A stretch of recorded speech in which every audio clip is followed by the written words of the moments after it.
आतंकवादी का यह मकसद था कि हिंदुस्तान में एक ऐसा भयंकर काम करना है जिससे कि वहां का समाज बहुत क्रूर हो जाए, वहां एक ऐसी स्थिति आ जाए, दंगा की स्थिति आ जाए, लोग अपने घरों से निकल के दूसरे के घरों में आग लगाए, लोगों में अफरा तफरी का माहौल हो जाए, लोग एक दूसरे धर्मों के साथ लड़े। कुछ दिन पहले जो कश्मीर के पहलगांव एरिया में अटैक हुआ है, इस अटैक को लेकर के मैंने एक वीडियो बनाई थी जो शायद आप लोग देखे होंगे। तो उस वीडियो में मैंने इमोशनल अटैचमेंट के द्वारा मैं वीडियो बनाया। तो एक मेरा दोस्त था जो उस वीडियो को देखा और देखने के साथ मुझे वो ये कह रहा है कि भाई तुमने वीडियो तो बनाया, बहुत अच्छी बात है, मुझे ना अंदर से घुटन फीलिंग होती है, मुझे ये दिल करता है कि मैं आग लगा दूं, मेरे शरीर में खून खौल रहा है। मैंने बोला भाई बात तो लाजमी है यार, तुम बात सही कह रहे हो। क्यों? क्योंकि हर एक इंसान का खून खोलना चाहिए, हर एक लोगों को गुस्सा तो आता ही है कि अटैक इतना खतरनाक अटैक हुआ है। तो मैं यही सब बात सुनने के बाद मैं फिर एक वीडियो बना रहा हूँ। सिविल सर्विस एस्पिरेंट को अगर मेंस आंसर राइटिंग लिखना हो या इंटरव्यू में बात करना हो तो उसे डायरेक्ट तो ये नहीं कह देना है कि आतंकवादियों ने हमला किया तो मैं डायरेक्ट जाके गोली मार दूं, या जिस धर्म ने ऐसा किया मैं उस धर्म के विरुद्ध हो जाऊं। तो इसी के लिए मैं इस वीडियो का पूरा सार आपको मैं समझाता हूं।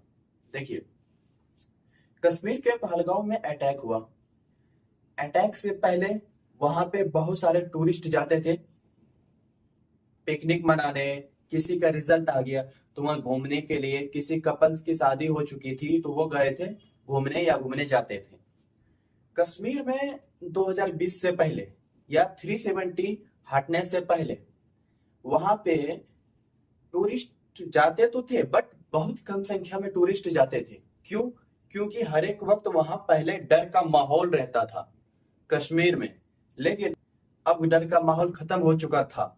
क्योंकि ऐसा अटैक अभी बहुत कुछ दिनों से, जैसे कि पुलवामा हमले हुए 2019 में, उसके बाद अटैक नहीं हुआ था भारत के ऊपर। भारत के किसी भी नागरिक जो वहां जाते हैं उसके ऊपर अभी अटैक नहीं हो रहा था फिलहाल के तौर में। तो कश्मीर में ज्यादातर आदमी का ये सोच और ये काम हो चुका था कि वो टूरिस्ट जितने भी जाते थे उन टूरिस्टों से उनका पेट भरता था और उनकी भरण पोषण होती थी। बट अभी ऐसे सिचुएशन हो चुके हैं कि कश्मीरियों को भी बहुत ज्यादा परेशानी हो चुका है। क्यों? क्योंकि अगर किसी के घर में ऐसा कांड हो जाए तो कितना ज्यादा परेशान होता है, तो उसी का स्टेट में हुआ है तो उनको कितना ज्यादा परेशानी का सामना करना होता होगा। अगर इसकी हम दो पहलू ले कि आतंकवाद, एक में हम आतंकवाद को देखें, दूसरे में भी आतंकवाद को देखें। फर्स्ट में ये देखें कश्मीरी आतंकवाद और सेकेंड में हम देखें पाकिस्तानी आतंकवाद। तो कश्मीर का आतंकवादी होना और उसका अटैक करना ये चांस बहुत कम हो जाता है। एक लॉजिक तौर पे देखें, हम लोगों के सब्जेक्ट में एक एथिक्स विषय आते हैं सब्जेक्ट। अगर इमोशनल अटैचमेंट को हटा कर देखें, अगर हम इमोशनली नहीं देखें, अगर इमोशनली देखेंगे तो हमें क्या लगेगा कि नहीं, पाकिस्तानियों ने हमला किया है तो मुझे जाकर के डायरेक्टली उसे मार देना चाहिए। ये हमारे इमोशनली बात हो गई। लेकिन अगर हम एक लॉजिकली देखें, वहां जो अटैक हुआ है वो अटैक कोई नॉर्मल अटैक नहीं था। क्यों? क्यों मैं ये बात कह रहा हूं? क्योंकि उस अटैक में डायरेक्टली लाइव चल रहा था, कैमरे लगे हुए थे, आतंकवादियों के सर पे कैमरे लगे हुए थे, डायरेक्टली लाइव चल रहा था। इतना फास्ट एडिटिंग होने के बाद तुरंत वीडियो अपलोड हो रहा था। ये कैसे हो रहा था? क्या कोई नॉर्मल सा आतंकवाद ऐसा कर सकता है? तो ऐसा बिल्कुल भी नहीं होगा। क्योंकि वहां पे आतंकवादी एक झुंड में आए थे, तकरीबन 4 से 5 आतंकवादी आए और कश्मीर के पहलगांव एरिया में, पहलगांव एरिया जो है ना पहाड़ों से घिरा हुआ है। अगर आप कश्मीर का मैप देखेंगे तो पहलगांव एरिया जो है ना मिनी स्विट्जरलैंड कहा जाता है उसको इंडिया का। वैसे कश्मीर को तो दुनिया का जन्नत भी कहा जाता है। तो वहां आदमी घूम रहे थे और वहां कश्मीर में नेटवर्क इशू तो बहुत होते हैं, इसी कारण आर्मी को आने में भी देर हुआ होगा। लेकिन वहां के आर्मी गए कहां थे? क्या जिस जगह इतने सारे टूरिस्ट पिकनिक मना रहे हैं, खेल रहे हैं, घूम रहे हैं, अपने जान लेकर के गए थे, जिंदगी को वहीं छोड़ के आए। क्यों आर्मी को वहां रहना चाहिए था या नहीं, ये एक सवाल हो सकता है। तो आप ये देखिए कि टूरिस्ट के पास वो आतंकवादी गए, तकरीबन 45 मिनट तक फायरिंग होते रहा। अगर अभी आप लोग या हम ही अगर इस घटना को देख ले तो इमोशनली एक ऐसा बन जाता है कि दिल करता है कि उसे गोली ही मार दूं। अगर आपके फैमिली मेंबर्स हो तो उसे समझाए, उसे ये बताए कि अटैक हुआ है, बट कश्मीरियों का शायद इसमें कोई गलती नहीं भी हो सकता है, क्योंकि वो जो अटैक हुआ था उस अटैक में इतनी साजिश रची गई थी और इतने भयानक तरह से अटैक हुआ है कि नॉर्मल आदमी उस अटैक को तो करने से रहा ही। अभी जो अटैक हुआ है कश्मीर में, आपको बिलीव नहीं होगा। आप अच्छे अच्छे न्यूज चैनल पे चले जाइए, वहां पे देखिएगा कश्मीरियों का ये कहना है कि मैंने खाना तक नहीं खाया है। जाहिर सी बात है, किसी के घर में अगर मैयत डेथ हो जाता है किसी का, तो वहां लोग खाना नहीं खाते। यहाँ तो तकरीबन 25 आदमी 30 आदमी की मौत हो चुकी है उस शहर में। उस शहर का आदमी को खाना अंदर कैसे जाएगा। तो अगर हम ये देखें तो ये साजिश पाकिस्तान की हो सकती है। क्यों? क्योंकि एक तरह से ये देखा जाए तो पाकिस्तान अभी पेट से ही है। कुछ दिन पहले जब हमारे इंदिरा गांधी थी प्राइम मिनिस्टर, तो उसने बांग्लादेश को अलग करवाया, और अभी फिलहाल पाकिस्तान से बलूचिस्तान भी अलग होने की मांग कर रहा है। पाकिस्तान में तो एक ऐसा सिचुएशन आ चुका है कि वहां खाना तक नहीं मिलता है सही से। देश दोनों हम आजाद हुए थे, साथ में हुए आजाद, बट वहां एक ऐसा सिचुएशन हो चुका है, वहां आतंकवादी को ज्यादा प्रमोट किया जाता है। उसे ये लगता है कि मैं अगर आतंकवाद बन जाऊं तो शायद बहुत बेहतर काम कर सकता हूं। कोई भी आदमी आतंकवाद बन कैसे जाता है?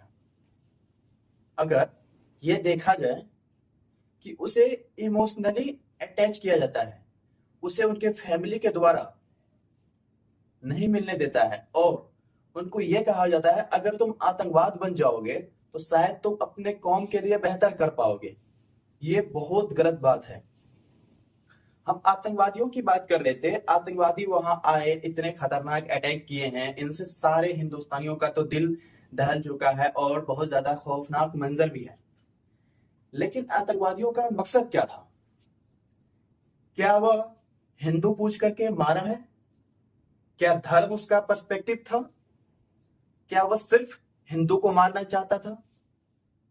क्या आप अगर ये बात रखे एक साइड में, और आप ये रखे कि आतंकवादी वहां मारे, क्या आतंकवादी का यह मकसद था कि हिंदुस्तान में एक ऐसा भयंकर काम करना है जिससे कि वहां का समाज बहुत क्रूर हो जाए, वहां एक ऐसी स्थिति आ जाए, दंगा की स्थिति आ जाए, लोग अपने घरों से निकल के दूसरे के घरों में आग लगाए, लोगों में अफरा तफरी का माहौल हो जाए, लोग एक दूसरे धर्मों के साथ लड़े।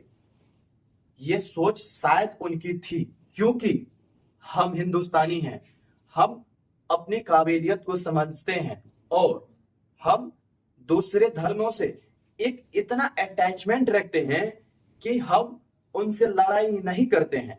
बट ऐसा होता है हमारे देश में कि इलेक्शन को लेकर के एक जातिवाद का माहौल कभी बनता है, बट अभी एक ऐसा सिचुएशन है हमारे देश में, अभी जातिवाद ना ही करे और ना ही कहीं हो तो बेहतर है।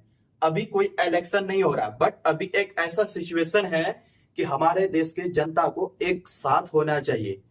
एक जगह ये सोचा जाए कि पाकिस्तानी को या पाकिस्तानी आतंकवादी को अभी तक तो इंफॉर्मेशन उसे मिल ही गया होगा या मिल ही जाता होगा कि भारत में इतना खतरनाक और इतना दिल दहलाने वाला कांड होने के बाद भारतीय में कहीं दंगा नहीं हुआ। वो ये चाहते थे कि भारत के मुस्लिम कम्युनिटी को एक तरह से उदित करके ये घटना करना, ताकि भारत में हुए उस कम्युनिटी पे बहुत ही नेगेटिव प्रभाव पड़े, और वह इस नेगेटिव प्रभाव के कारण वह खुद को ये साबित कर पाए कि मैंने एक अच्छा काम किया है। आप ये देखिए, वहां का टूरिज्म जो जाता था पहलगाम घूमने या कश्मीर घूमने, वहां एक ऐसा सिचुएशन था पहले कि आदमी को रूम बहुत ज्यादा था, होटल्स की कमियां नहीं थी। लेकिन अभी एक ऐसा सिचुएशन है वहां का कि हर एक आदमी अपने रूम में 2 कमरे 3 कमरे बना लिए हैं, ताकि टूरिस्ट आए तो टूरिज्म के लिए आए तो वहां पे उनको रहने खाने के लिए मिल जाए। और वो लोग खुद अपने घरों में रख करके खिलाते हैं और उससे कुछ उसे इनकम हो जाता है। तो वह लोग गलत काम अभी फिलहाल नहीं कर रहे, लेकिन अभी इस गलत हादसे के ऊपर भारत में नेगेटिविटी होता है। दिल तो हमारा भी करता है, हाँ यार जाते वहां पे गोली बारूद करते और उन आतंकवादियों को मारते। लेकिन भारत की आर्मी उन लोगों को ढूंढ ढूंढ करके मार रहे हैं। हमारे और हमारे फैमिली को समझना चाहिए, और आप लोग भी समझाइए अपने फैमिली को इस वीडियो के माध्यम से कि उसे सहजता से रहना चाहिए। किसी धर्मों के प्रति ये अफवाह नहीं फैलाना चाहिए कि वही धर्म जो वहां अटैक करने में शामिल था, उसी धर्म को लेकर के हिंदुस्तान में उस धर्म के ऊपर कोई नेगेटिविटी हो। ऐसा बिल्कुल भी नहीं करना चाहिए। अगर आप एक तरह से ये भी देखें कि पाकिस्तानी पाकिस्तानी आतंकवादी जो काम करना चाहते थे वो कर चले गए, बट वो काम नहीं कर पाए जो वो सोचते थे। उनका मकसद तो एक ही था कि हिंदुस्तान को, लेकिन ऐसा कभी नहीं हो सकता है क्योंकि हम दोनों आजाद साथ हुए। और वो अभी इतना नेगेटिविटी हो चुके उनके अंदर कि उनकी कहने की बात ही नहीं है।